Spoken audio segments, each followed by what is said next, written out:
What was to be a moment of togetherness, a moment to grieve, to heal, and remember Garrison Brown, quickly disintegrated into something so much more hurtful.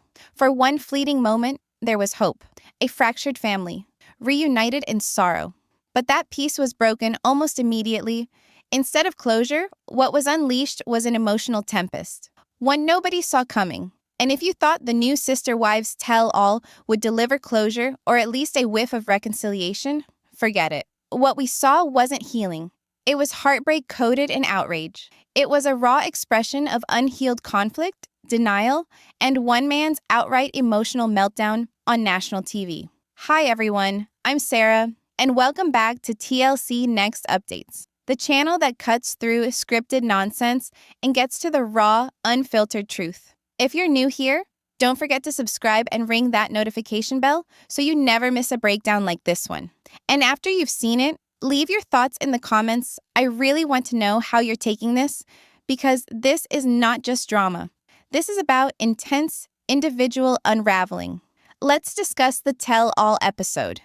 They always tend to be emotional, but this one went somewhere else. What was meant to be an interview became a confrontation, and Cody Brown, once the self-styled head of this plural family, lost all control. But here's the catch. It wasn't merely personal anger, it was something else, something explosive. The attention shifted to Sukanya Krishnan, the calm host, the voice of reason in the storm, and rather than fielding her well-reasoned questions, Cody attacked. He didn't just deflect responsibility, he steamrolled right over it. He yelled, brushed aside her questions, and went into a rant that was more tantrum than reply, and yet he remained on camera. No repercussions, no cut. TLC just rolled with it. And here's the unpleasant reality. This is not merely about a broken marriage or a dramatic breakup. This is about a man falling apart in front of us. A man who used to describe himself as the glue for his family and now is literally fraying at the seams. Loud, bitter, lost in his own story. But there's more. Because at the core of this breakdown is something more fundamental. Favoredness. The sort that consumes relationships from the inside out. And while Cody spoke of fairness and cohesion, action spoke volumes louder.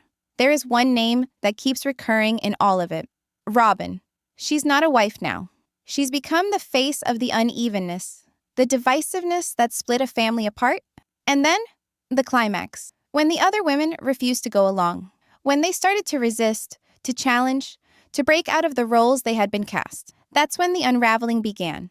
And in place of reflection or regret, Cody's response was to discard them. Not quietly, not respectfully, but with growing coldness and hostility. But perhaps what's most troubling isn't Cody's behavior. It's how TLC continues to give him the platform to do it, to rage at the very women he once vowed to honor, to belittle the host simply asking fair questions, to weaponize his emotions and direct them like arrows at anyone who challenges him. This isn't just dysfunction, it's emotional dominance disguised as heartbreak, and we're all watching it play out like it's just another subplot.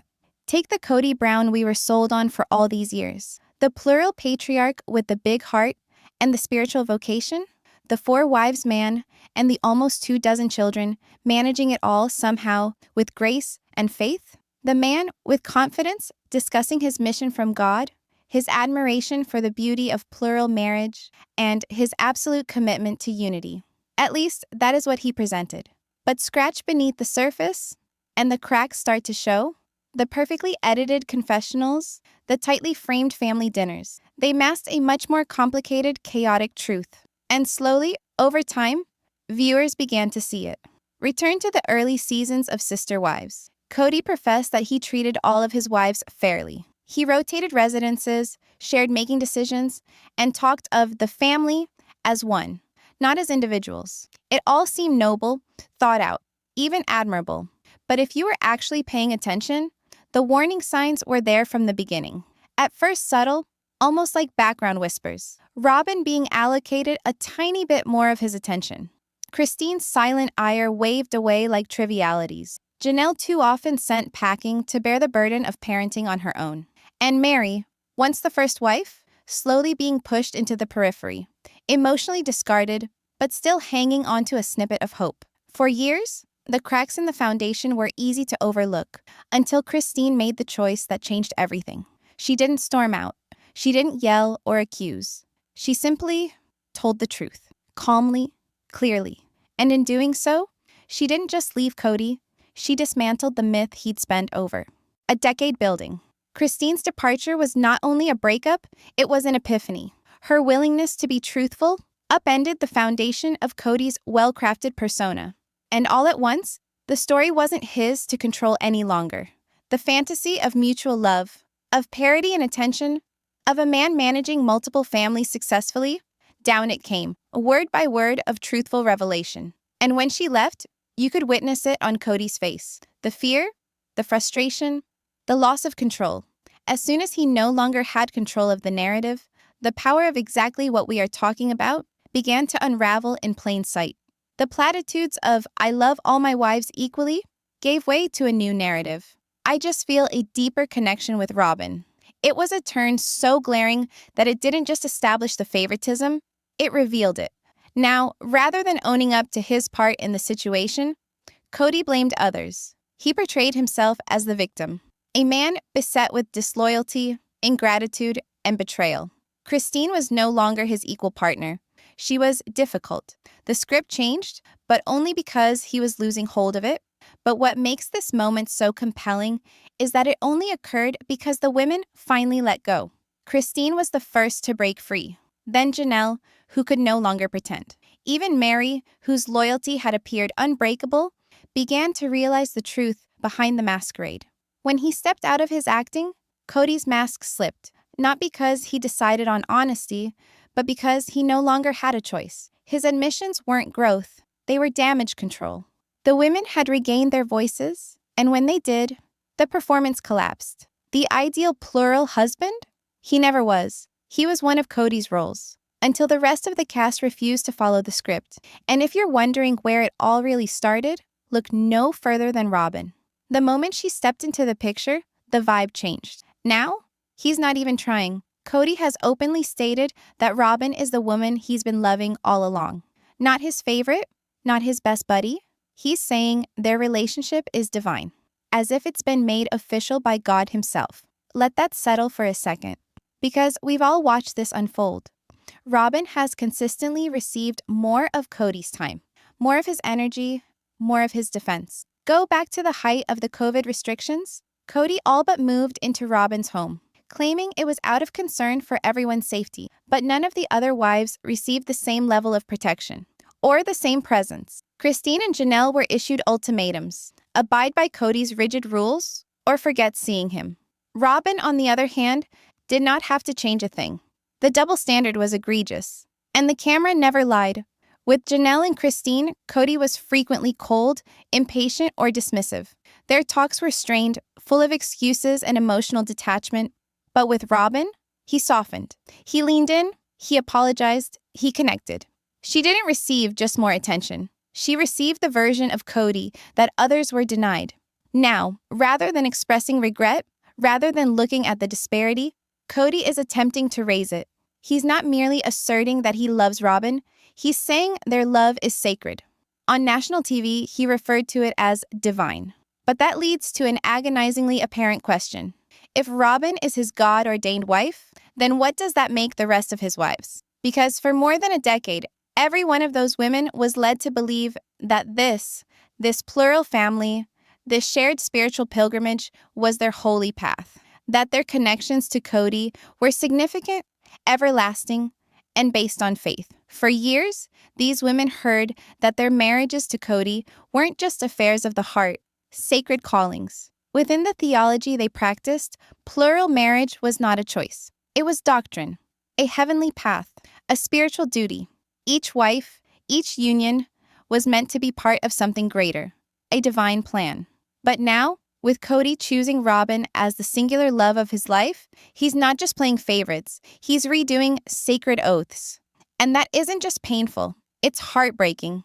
It implies that Meri, Christine, and Janelle weren't chosen, that they were holdovers, background characters in a story where they believed they were protagonists. Consider what exactly that entails. Christine, who brought up his kids, held the home together, invested years of love and sweat into a life she thought she had eternally meaningful. She's now being erased. In so many words, if not explicitly, she's being told, "You were never the one." This is not merely Cody falling out of love. It's him discounting a whole chapter of these women's lives. Their sacrifices, their trust, their belief in something greater than themselves. It's being undercut in the name of divine intervention. He's not being accountable. He's labeling his betrayal destiny. And the tell-all? That was to be a moment of truth, of closure, of contemplation after the most emotional agony this show has ever witnessed. Instead, it turned into a circus, a sideshow where Cody didn't just unravel, he exploded. And in the line of fire, the cool, professional demeanor of Sukanya Krishnan, Suki, to her fans. She wasn't lashing out. She wasn't goading. She was simply doing what a decent journalist does, asking questions that had to be asked. Suki was doing nothing more than what she was hired to do. Pose thoughtful, measured questions. No accusations, no hype. One simple, straightforward question. Does Cody's assertion that his marriage to Robyn is divine conflict with the vows he took of equal love to all of his wives? It was a good question, a needed question, particularly for a show founded upon the ideals of spiritual equality within plural marriage. But rather than reply, Cody responded, and not with reason or composure. He burst into fury. The change in his tone was sudden and rude. His voice didn't simply rise in pitch, it blazed with intensity, defensive, angry. His body language changed into something menacing. Forward lean, chest thrust out, flailing arms. What might have been a productive discussion degraded into an altercation, one Suki hadn't instigated and didn't deserve. And yet, for anyone who's been observing closely over the years, the dynamic was recognizable. Cody's family had always told stories of his volatility, how when challenged, he would not debate, but rather would bully, shout, posture. He wielded emotional volume as a weapon. And now, for the very first time, that same intensity was leveled at a neutral party, a professional, a woman simply performing her job. Watching him lash out at Suki confirmed everything his ex-wives have been saying all along. This wasn't debate. This wasn't vulnerability. It was fury. It was raw, unchecked emotion aimed at the wrong person. And what made it even more unsettling? Suki's composure. She remained calm, collected, unfazed on the surface, despite discomfort flashing across her face. Sometimes you could catch her look off camera. A silent request to producers, "Are you going to intervene?" But nobody did. Nobody pulled him away. Nobody protected her. Let's pause for a second and remove the reality show context.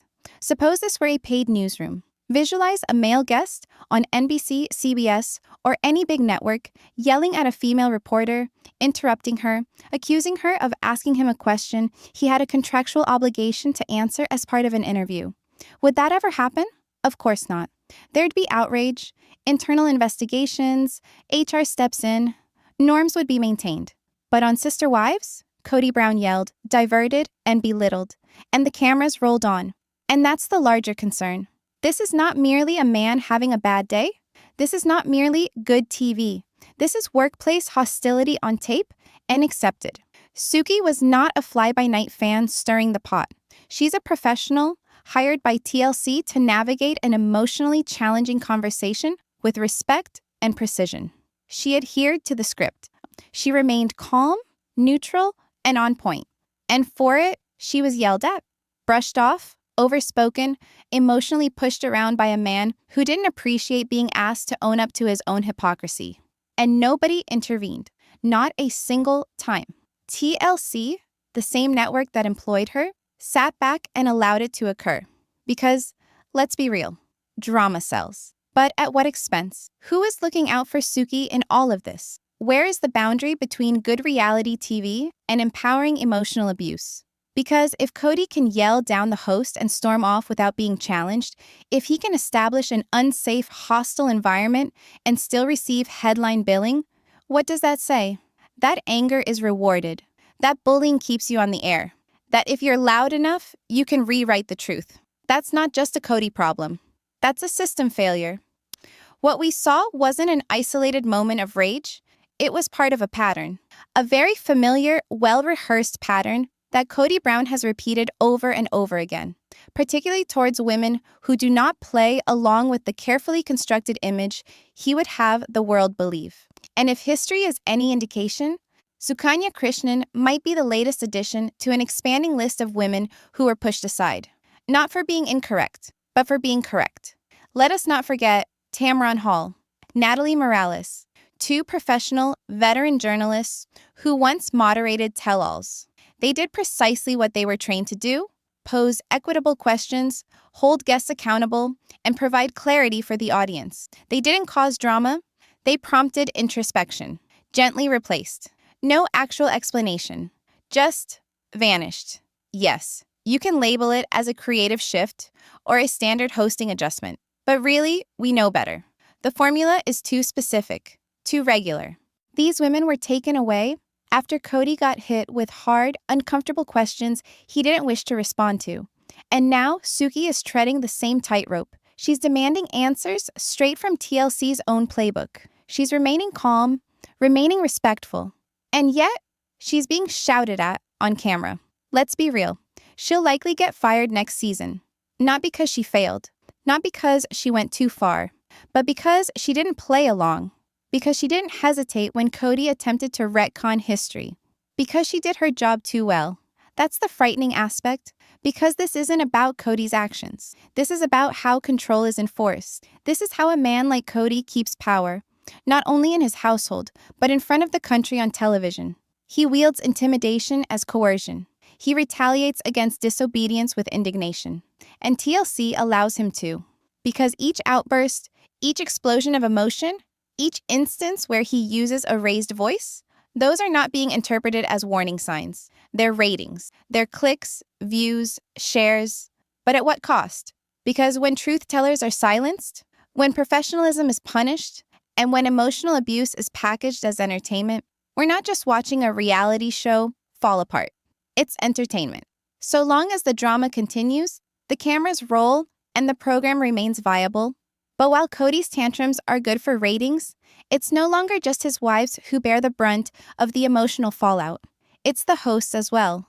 Women such as Sukanya Krishnan, who arrive poised, prepared, and professional, then get run over by the same mess they're being paid to sort out. These women enter into a storm not of their creation and are asked to contain heartbreak, betrayal, and unresolved grief, all without taking sides. They can't break. They can't fight back. They take the blow after blow of someone else's disintegrating. And what do they receive as payment? Anger, disrespect, and silence eventually. Let that sink in. Consider the emotional labor Christine had to bear just to be able to walk away. The strength it took Janelle to cease apologizing for the other person's shortcomings. The silence with which Meri suffered over all those years while being painstakingly erased from the scene.